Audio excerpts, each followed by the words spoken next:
Hello అండి, కేటీసీఏ family members అందరికీ నా నమస్కారం. బెంగళూరు బతుకమ్మ గురించి అయితే మాట్లాడాలనుకుంటున్నాను. నేను బెంగళూరు బతుకమ్మలో పాల్గొనడానికి ముఖ్య కారకురాలు అయితే రేవతి అక్క. నేను ఫస్ట్ అయితే తనని అప్రోచ్ అయ్యాను. అది ఎలా జరిగిందంటే ఒక్క మాటలో చెప్తాను. అంటే నేను తెలంగాణ అమ్మాయినని కొందరికి తెలుసు మా ఫ్రెండ్స్కి. నేను స్కూల్కి పంపించేటప్పుడు అక్కడ బతుకమ్మ గురించి ఎప్పుడు చెప్పేదాన్ని అనమాట. వాళ్ళు దేవి నవరాత్రులు చాలా గ్రాండ్గా సెలబ్రేషన్ చేసుకునే వాళ్ళు. బతుకమ్మ అంటే ఏంటిది, దేవి నవరాత్రులలో ఆ పండుగ ఉంటుందా అని అన్నారు. అంటే అవును, మేము అది చేసుకుంటూ ఉంటాము. అది విని మా ఫ్రెండ్స్ అయితే వాళ్ళకి ఎవరో చెప్పారంట, బెంగళూరులో బతుకమ్మ ఆడుకుంటున్నారు కొందరు తెలుగు వాళ్ళందరూ కలిసి అని చెప్పినారంట. అప్పుడు తను వచ్చి నా దగ్గర ఇలా ఆడుకుంటున్నారంట, వెళ్తావా మరే, నువ్వు ఎప్పుడు బతుకమ్మ గురించి చెప్తూ ఉంటావు కదా అని అన్నది. అది విని ఎక్కడ ఆడుతున్నారని అంటే తను చెప్పింది, అడ్రస్ అయితే చెప్పింది, కానీ అది కన్ఫర్మా కాదా అని నాకు డౌట్. ఆ డౌట్ ఎలా క్లియర్ చేసుకోవాలనేది మళ్ళీ సందేహం. అప్పుడు మనకి కూడా మా అబ్బాయే కారణం. బతుకమ్మ అంటే చాలా గ్రాండ్గా చేసుకుంటాంరా, మన బతుకమ్మది మనది, మనము తప్పకుండా వెళ్ళాలి. నేను ఎప్పుడు బతుకమ్మ చేసి పెడుతూ ఉంటాను కదా దేవుడి దగ్గర, ఆ బతుకమ్మ ఆడుతున్నారంట అని చెప్పేసి మా పాపకి మా బాబుకి అయితే చెప్పాను నేను. సరే మమ్మీ వెళ్దాంలే అని అన్నాడు. అదే ఎలా వెళ్ళాలరా, వాళ్ళు ఇలా అడ్రస్ అయితే చెప్పారు కదా, అది కరెక్టా కాదా కూడా తెలియదు నాకు అని చెప్పాను అనమాట. దానికి ఎందుకు టెన్షన్ పడుతున్నావు, మనము సోషల్ మీడియాలో ఇప్పుడైతే అందరూ అప్లోడ్ అయితే చేస్తూనే ఉంటారు, ఫేస్బుక్లో చూడు ఫస్ట్ అని చెప్పిండు.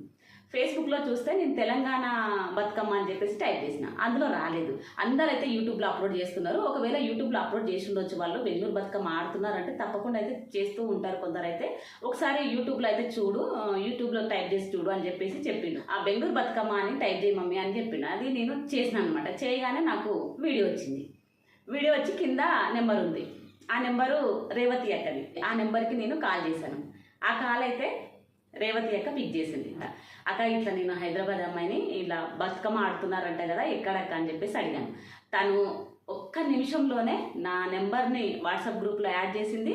తను ఎక్కడ ఆడుతున్నారు, ఎప్పుడు, టైమింగ్ అంతా నాకు వాట్సాప్లో సెండ్ చేసేసింది. అది చేసిన వెంటనే ఒక 2 అవర్స్ తర్వాత నేను ఇక రెడీ అయిపోయి మా పిల్లల్ని తీసుకొని అయితే వెళ్ళాను. ఆ రోజు నుంచి ఈ రోజు వరకు నేను బతుకమ్మలో పాల్గొంటూనే ఉన్నాను. బెంగళూరు బతుకమ్మలో ఎంతో ఆనందంగా అయితే ఆడుకుంటున్నాను, పాడుకుంటున్నాను. నేను చిన్నగా ఉన్నప్పుడైతే బతుకమ్మ ఆడేది, అంత గ్రాండ్గా అయితే ఎప్పుడు ఆడలేదండి. ఫస్ట్ టైం నేను వెళ్ళాను, అది పేపర్లో కూడా వచ్చిందండి. నాకు చాలా సంతోషం అనిపించింది. ఆ రోజు వెళ్ళిన బతుకమ్మ ఇప్పటి వరకు కొనసాగుతూనే ఉంది. ప్రతి సంవత్సరం అయితే బతుకమ్మ ఆడడానికి, బతుకమ్మని చేసుకుంటూ, అదొక్క సంవత్సరం అయితే నేను బతుకమ్మ చేసుకొని వెళ్ళలేదు. ఇక తర్వాత సంవత్సరం నుంచి ప్రతి సంవత్సరం అయితే నేను బతుకమ్మ చేసుకునే వెళ్తాను. బతుకమ్మ ఆడుకొని పాడుకొని ఆనందంగా అందరితో సంతోషంగా స్పెండ్ చేసి అయితే నేనైతే ఇంటికైతే తిరిగి వస్తూ ఉంటాను. అమ్మగారింటికి పోలేదన్న ఫీలింగ్ అయితే అస్సలు రాలేదండి. ఆ రోజు నుంచి అయితే ఇప్పటి వరకు అయితే అంత మంచి అవకాశాన్ని కల్పించిన మీ అందరికైతే మరొక్కసారి అయితే కృతజ్ఞతలు అయితే తెలుపుకుంటున్నా. కేటీసీ ఫ్యామిలీ మెంబర్స్కి అందరికీ మనం ఎప్పుడు ఇలానే బతుకమ్మ పండుగ చేసుకోవాలి. మనం తెలంగాణ ప్రజలమే ఆడట్లేదండి ఆ బతుకమ్మ అనేది. కన్నడ వాళ్ళు వస్తూ ఉంటారు, తమిళ వాళ్ళు వస్తూ ఉంటారు, నార్త్ ఇండియన్స్ చాలా మంది వచ్చారండి. ఈ మధ్య అయితే ఇంకెక్కువ జాయిన్ అవుతూనే ఉన్నారు. పెద్దది అవుతుంది మన ఫ్యామిలీ అయితే, ఇంకా పెద్దది కావాలని అయితే మనస్ఫూర్తిగా అయితే కోరుకుంటున్నా. ప్రతి సంవత్సరం అయితే ఎలాగైతే నిర్వహిస్తున్నారో ఈ సంవత్సరం కూడా మన బతుకమ్మ సెలబ్రేషన్ అయితే, బెంగళూరు బతుకమ్మ సెలబ్రేషన్ అయితే గుండాంజనేయ స్వామి టెంపుల్లో అక్టోబర్ 5న శనివారం 4 గంటల నుండి 8 గంటల వరకు అయితే నిర్వహిస్తున్నారండి. కేటీసీ వారి ఆధ్వర్యంలో జరుగుతున్న ఈ బతుకమ్మ సెలబ్రేషన్లకి ప్రతి ఒక్కరు ఆహ్వానితులు. తప్పకుండా రండి, ఆడుకుందాం, పాడుకుందాం, మన సంస్కృతిని మన పిల్లలకు, మన ముందు తరాలకు చూపించుకుందాం. Thank you. జై హింద్, జై తెలంగాణ.